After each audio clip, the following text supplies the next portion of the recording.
Today is June 13th, 1985. This is Joe Todd, an interview with William Grover Epperly. Sir, where were you born?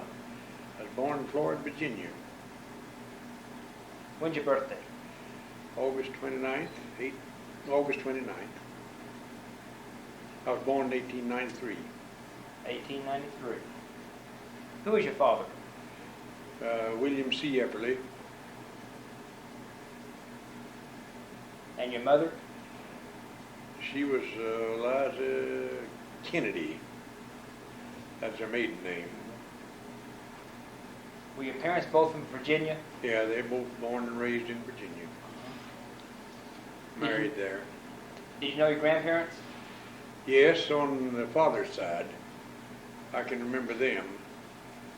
Uncle, Granddad, David Epperly. But her parents died before she was married. So I know nothing about them or what I know from her. Were either of your grandfathers in the Civil War? Well, her father, on my mother's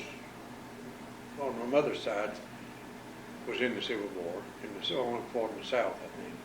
Ever hear any stories about what he did? Well, no, I didn't very much. No, I've heard her talk a little, but I can't tell you anything that only the served. The other one, I think he was a little bit old for the service. He would have served in the Confederate Army if he'd have been. They're both Virginians, you know. But they called him a home guard, I think, or something like that.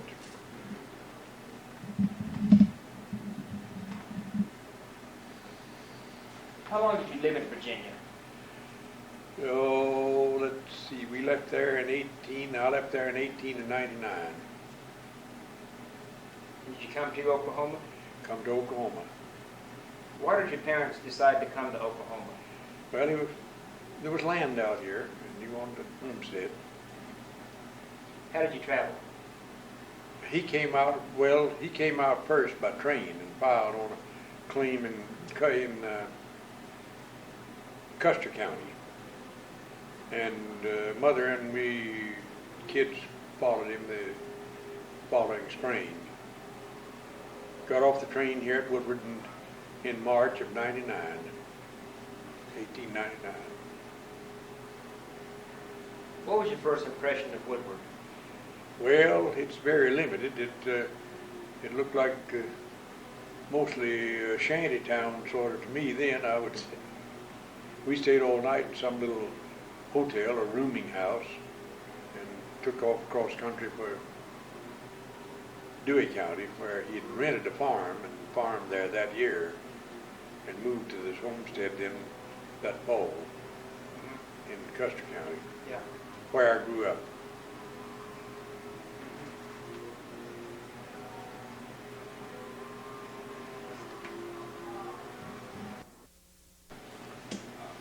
How big was Woodward?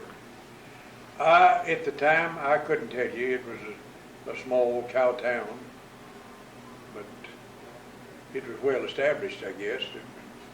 I don't know just when Woodward was organized or incorporated, but somewhere back in the 1890s, I think. Early 90s. I think 93. Possibly. About the year I was born then. And you say your father rented a farm in He rented a farm on the JV Flats down southwest of Toluca and farmed there that year.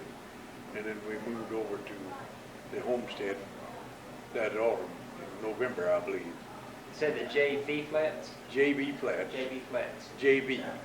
V. Now how come it was called JV Flats? I don't know unless it was named for some early settler there.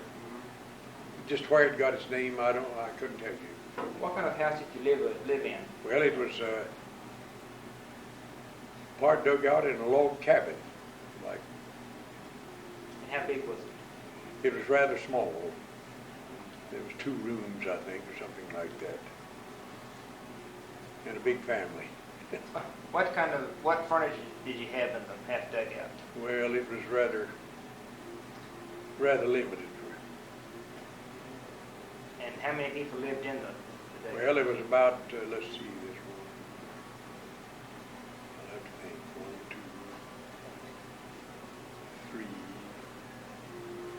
2, 3, 4. There's 5 of us.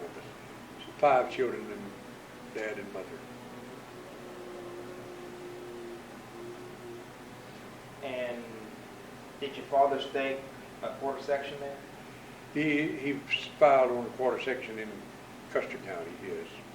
What part of Custer County? Well, it's northwest of Arapahoe, 18 miles, I believe it was. It's about 4 miles from the, no, I'll take that back, 2.5 or 3 miles from the Dewey County line, up at the heads of the Barnett Creek. Okay.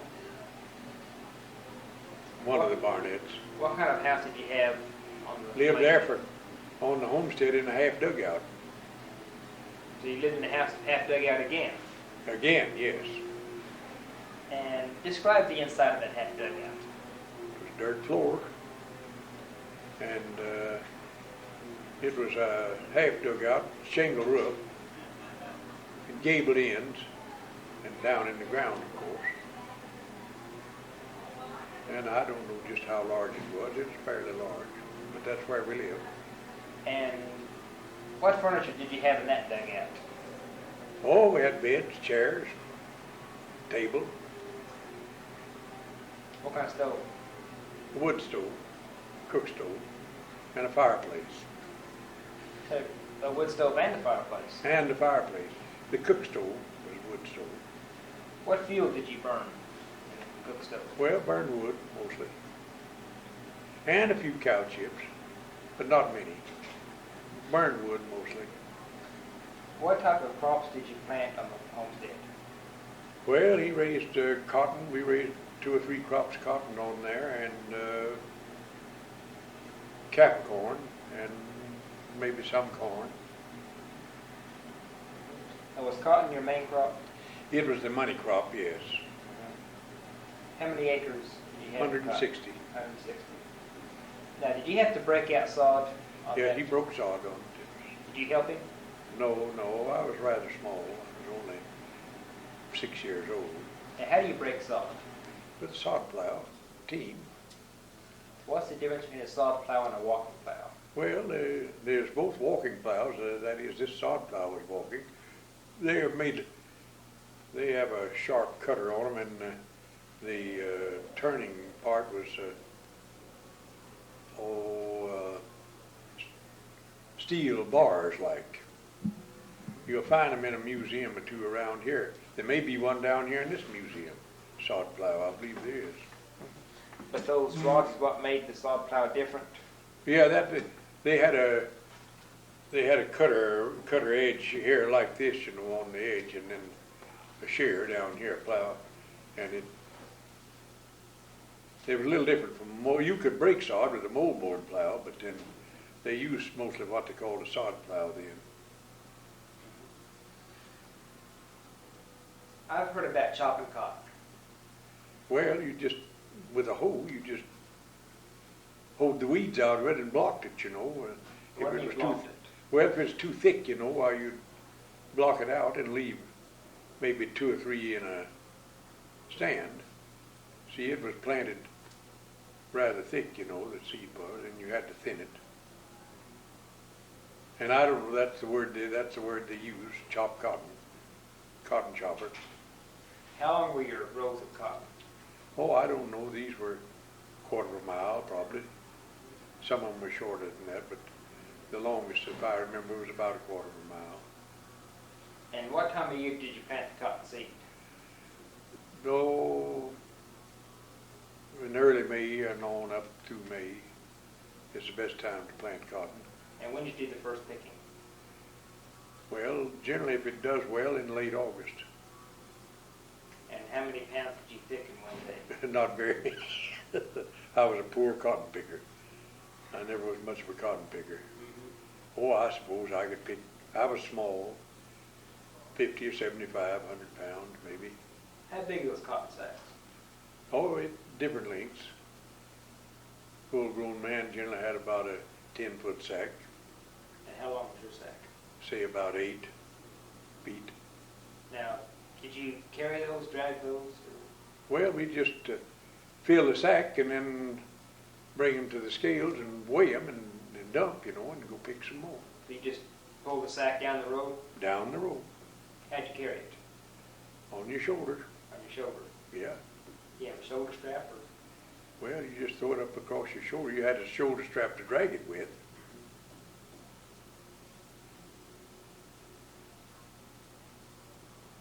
What are the chores that you do around the homestead there? Oh, I don't know, everything, milk cows, fed hogs and chickens and stuff like that, horses. Did you butcher your own hogs? Yes, Tell me about butchering time. generally in the autumn.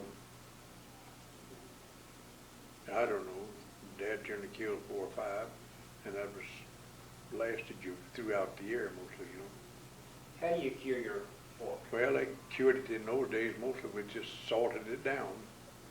Later, they got to using other cures,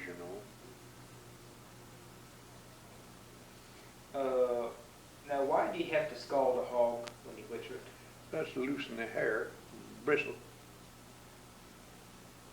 Very necessary. If you don't, you'd have to shave it off, and that wouldn't work very well. Some people skinned hogs, but we never did.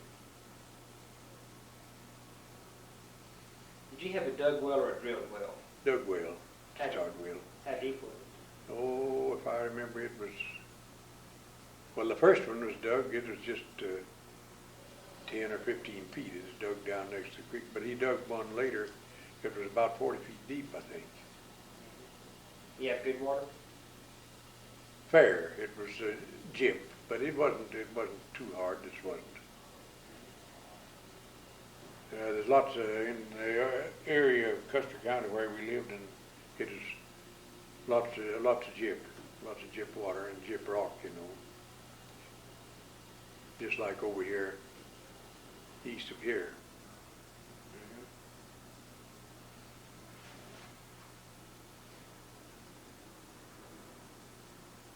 Do you remember the money panic of 1907? Yes. Tell me about it. I know very little about only the banks closed, and when they did open a little bit, why, you could only draw out so much at a time. I don't think that bothered my folks. They didn't have a lot of money in the bank anyway. He was carrying the mail at the time, Star Mail. They called it a panic. It was in Theodore Roosevelt's time, I believe. How'd they stop the panic? Oh, I don't know. They just gradually, the banks opened and after a little, and I guess things sort of improved, What caused the panic? I don't know exactly. I suppose well, really, I don't know, unless they called in, big banks might have called in their loans, or something. You say your father delivered the mail? He was a mail carrier, Star Mail carrier, between Arapahoe and a little office called Elm, Inland Office. See, those little offices were everywhere then. How did he carry the mail? Team, Team. buggy. You ever go with him? Oh yes, on occasion. How many stops did he have? Well, there was one office between this Elm and Arapahoe called Jip. There's a big store there. A brother named Rube Cobb run it. And he had an enormous business. Did a lot of business there. And made a small fortune, I guess, for that day. Statehood Day. What? Statehood Day. When Oklahoma became a state. Well, it became a state in 1908, I think, was when it was formally admitted, wasn't it? I think 1907. Well, they had 1907, they had the Constitutional Convention, and it was all set up. Yeah. Do you remember that day? Statehood Day? Well, I think I was in California. We spent about summer out there one time. I had 1908.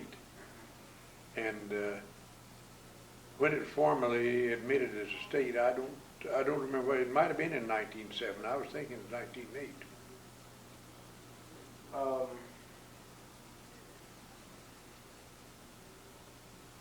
When did you start school?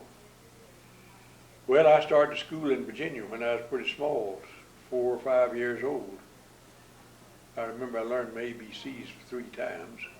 What part of Virginia did you? Floyd, Virginia, What part is the on state? top of the Blue Ridge Mountains. And what was the name of the school? Oh,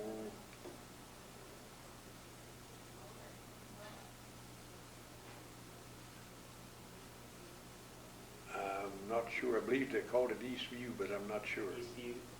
Mm-hmm. And was it a one-room school? It's a one-room school, yes. How many grades were taught in that? Well, I don't remember much about grades in that time. I remember we had wooden benches to sit on. Remember your teacher's name? No, I don't remember her name. I can remember them, but I can't remember the names right offhand. I've heard them too. And how many years did you go to school there in Virginia? Well, about 2 short terms, you might say. I was too young then to go to school, but they sent me anyway with an older brother. And where did you start to school during Oklahoma? We went first to school in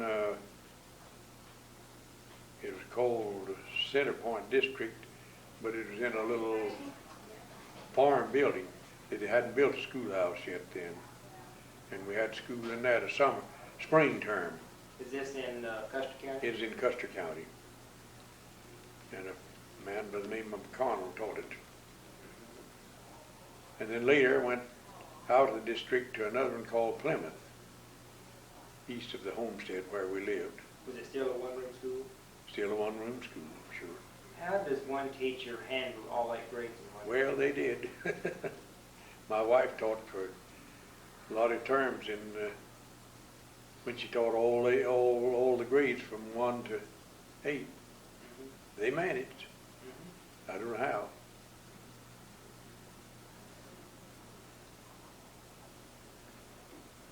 Later, I went to school at a place called Elm. That's where that was the district I lived in, and when it was organized, we went to school. I went to school there. Let me back up. In Virginia, do you have any recollection of the Spanish-American War? No, really, I don't. It was going on about even after I was born, but I have no recollection of it to speak of.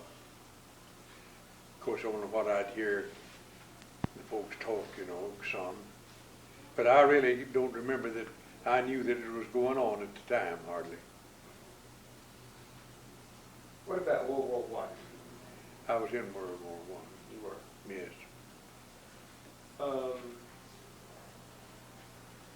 Ever know anyone that went down with General Pershing on the Mexican border to chase Pancho Villa?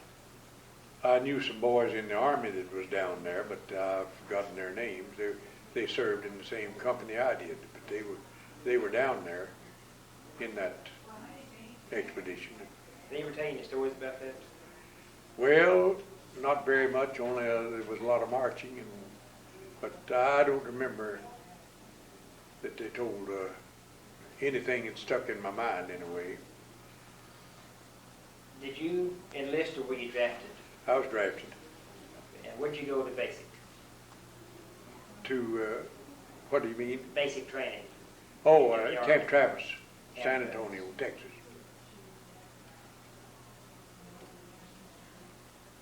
How was basic? Tell me about it. What? What was basic like? Tell me about it. What was what? Basic. What'd you do? Oh, in base, just squads right and left and drill, to start out with. Of course, later they began to train you with guns. Of course, I was in what they called a depot brigade about a month down there, and then was transferred into a machine gun battalion. I didn't carry a rifle. What machine gun battalion were you in? 345th Machine Gun, 90th Division. 345th Machine Gun Battalion, 90th Division. Yeah. That was mainly men from Texas and Oklahoma, wasn't it? Texas and Oklahoma. Yeah.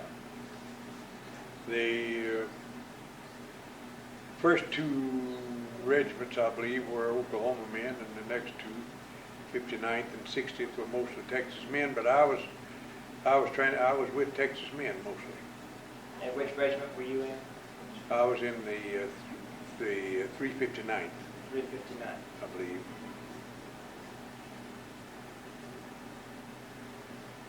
That is, we were attached to the 359th.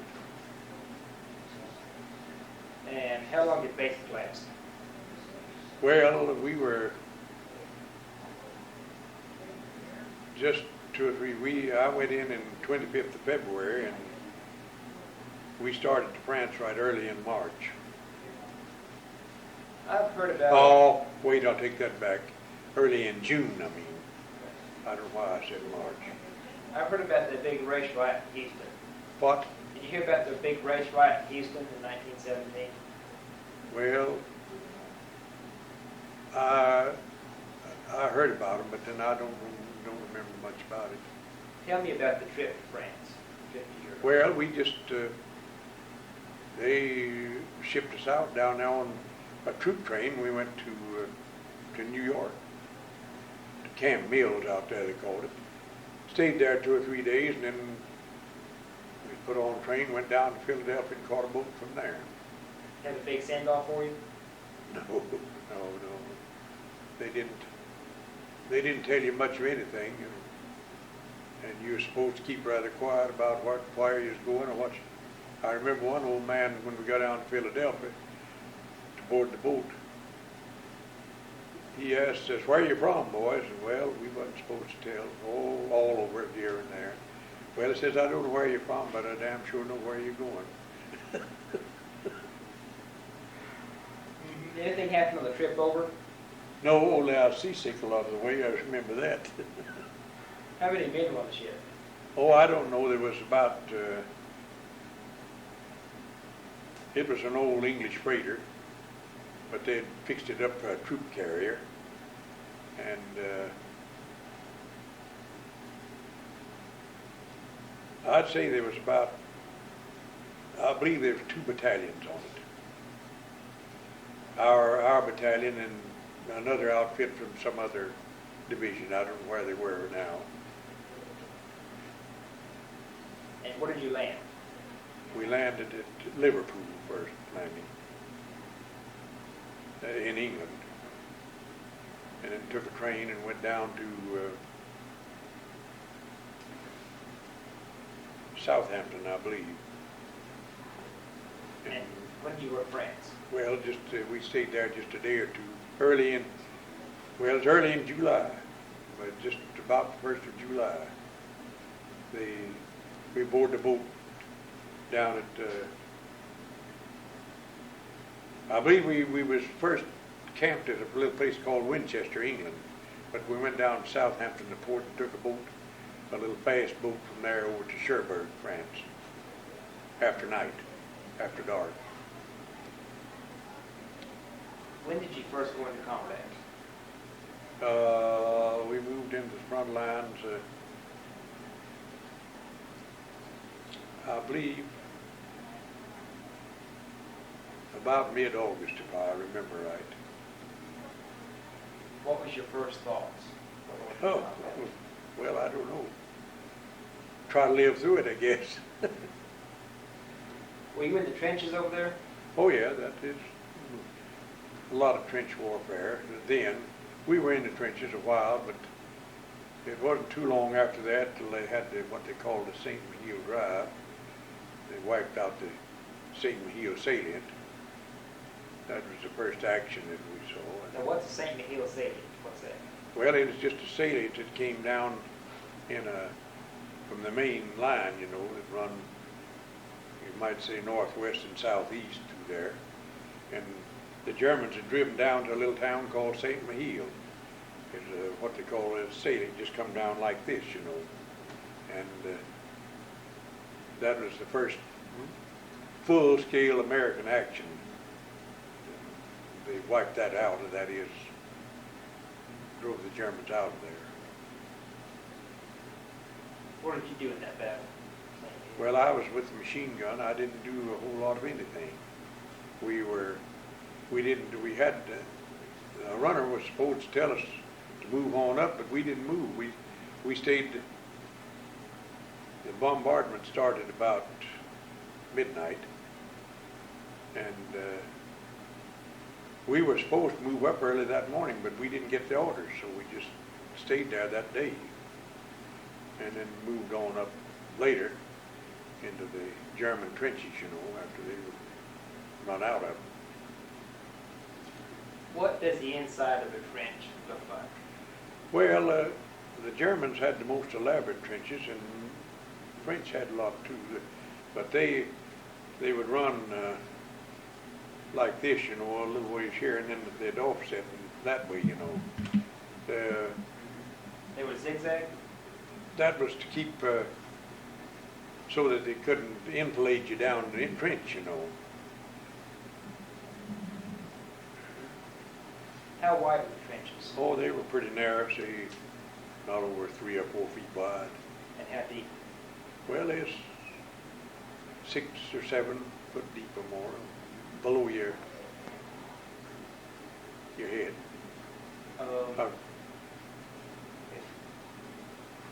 Well, of course, we didn't stay in the trenches very long. We were occupied their trenches for quite a while. And I didn't see a whole lot of first-hand action. I did see some, but then we moved from the St. Mihiel later up to the Oregon front, we called it. And what did you do with these Oregon? Well, it was, they had, we was up there a few days, I don't know, the bombardment was very heavy then. The cannonading was almost constant. And they put on a big drive, and we laid down a machine gun barrage, as we called it, you know. And I got hit with a piece of shrapnel that morning, about November the 1st. Went to the hospital, and I didn't see any more action after that.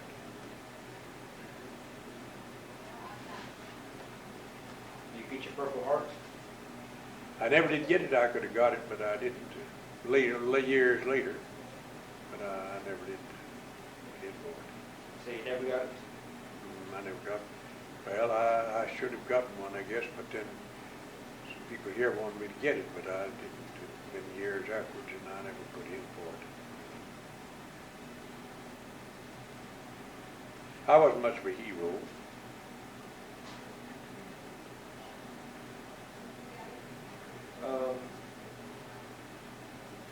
Did they have the inside of the trenches, were the walls of the trenches faced with anything? Were they just dirt? Just dirt. What about when it rained? Well, it just rained on you. Did you have one? Well, a lot of times, especially when we spent time in the German trenches, they had big underground bunkers there, or bomb shelters, you know. We'd go down in there at nights a lot, you know, spend the night down in there. But then, a lot of times you just had to stay out in the rain. If it rained, it rained. It rained a lot. What about sanitation facilities in those trenches? Well, not too good, but then they did the best they could under the circumstances, I guess. You can dig latrines off somewhere, you know. What did you do in Armistice Day? Well, I was in Limoges, France. I had, in a casual outfit, I spent a few days in the hospital, and I was in Limoges, France. Was there a big celebration there? There was that night, yes. I didn't go. I was in some French barracks where a bunch of other casuals were stationed, and I didn't go down into the town. I could hear a lot of it. And when did you come back to the States? We landed, I don't remember the exact day, but I think we left France about the 25th of March. And I was discharged at Camp Pike the 25th of April, 1919. I was going to ask, what is the duties of the machine gun battalion? What do you do in combat? Well, you just man the machine guns, you know, and You set up and use them, you know. Are you in front of the troops, behind the troops, or where? No, Where are you're you? right up with them pretty well. Right up with them. Pretty well, yeah. Are you supposed to advance with the troops in combat? Well, yes. Now, the morning I got hit, we wasn't advancing, not with the troops. It had set up a machine gun barrage, they called it. Fired there all the morning. And I accidentally got in the way of a piece of shrapnel. What, a cannonade? It was from a shell, yeah, Where'd you get hit? in the back. In the back? I'd stepped down the trench to what we call a foxholder. Get a blanket to put over a man that got killed. We was laying him out one side, and I jumped down there to get a blanket, and that thing hit me in the back. So you were in the foxhole when you got hit? Well, I just jumped down in there. I was standing up. I just pick up a blanket to put on this man that was killed. A fellow named Osborne. Where's he from? I don't know where. He's from Texas, I think. So did you come back to the farm after the war Yeah, I came back to the farm. in Custer County? No, we was living in Dewey County at that time. And farmed there a few years and went to California. I spent about 5 years out there, 5.5 years. What year did you go to California? What? What year did you go to California? In 1923. 23. Stayed till 29, just before the big depression hit. And what part of California did you go to? Los Angeles. What'd you do out there? Worked in a lumberyard all the time I was there. And how come you came back to Oklahoma? Oh, business spot played out the lumberyard, and we just came back. I got in a store then with my brother and Dad. And I was in a store till 46 when I moved up here. And where was the store? A little place called Webb down here in Dewey County, southeast of Marvin. What was the name of the store? Webb Web store? store. How did the Depression affect the store, your family? Well, it was rather rough going. We lived through it. Tell me about the dust storms. Well, we just had them. They started when about 31 and 2 along there, I believe, when they began to get so bad. Remember that one they called Black Sunday? I remember it very well. That was in 36. Yeah. Tell me about that. I was living in Dewey County at the time, in the stores Sunday afternoon. Oh, just a big black, it had been a beautiful day, but a big black dust cloud rolled in from the north. It didn't black plumb out down there, but it got pretty dark. You could hardly see as far as from here to Downs Avenue from here. What about, 100 feet? Well, say 100 to 150 feet, for just a little bit. Then it slacked off some. I guess in the Panhandle they couldn't. I guess they black plumb out up there. What did that storm look like when it was approaching? It just looked like a big black cloud mostly, you know.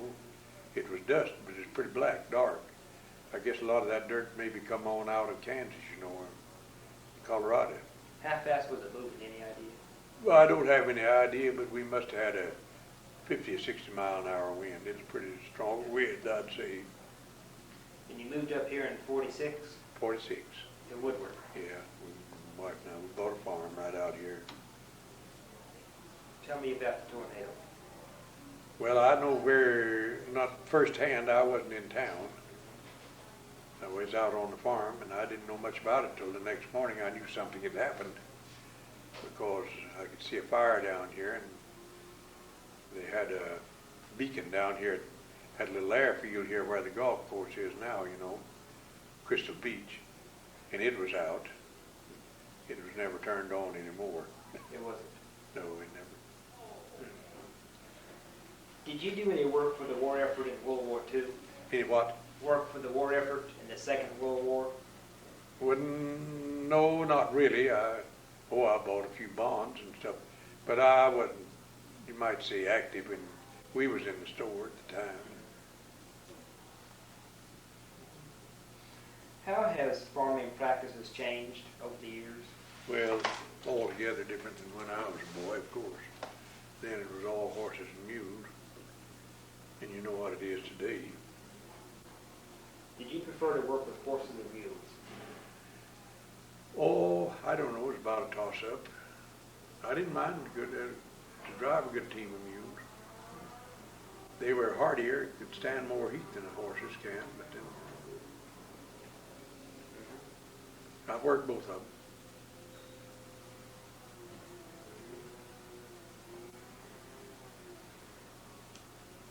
Since the Dust Bowl, what farming practices are the farmers using so the land won't blow anymore, like it did in the 30s?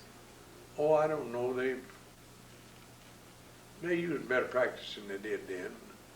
I don't know. They leave wheat stubble on it, I think, quite a bit. And I don't know. It's a better practice. Probably a lot of it has been. Some of it has been put back to grass, you know. And maybe we just haven't had quite the drought that we had during the 30s, dirty 30s, as they called it. They is totally unprepared for it, I guess, then. They had broke up everything clear to the desert rim, you might say, to raise wheat. Is that what caused the dust storms, the Dust Bowl? Well, by the land being plowed up, there's no question, but there was nothing there to protect it, you know. When the droughts came, they just didn't raise anything. Nothing grew on it. And the wind blew day after day. How long would those dust storms last? Oh, sometimes 3 or 4 days. Maybe the wind wouldn't be blowing so hard, but the dust would be lingering there for 3 or 4 days or nearly a week sometimes. Tell me some more about the St. Mihiel battle. Did you actually take part in that battle, St. Mihiel? Well, about what I mentioned before. And of course, we was up there in the lines till they was transferred out of there. The first time you actually saw the Germans, what did you think? Well, the first Germans I saw was German prisoners coming back. What did you think of it? Well, they were rather motley bunch then. There was quite a few older men, you know, and some very young.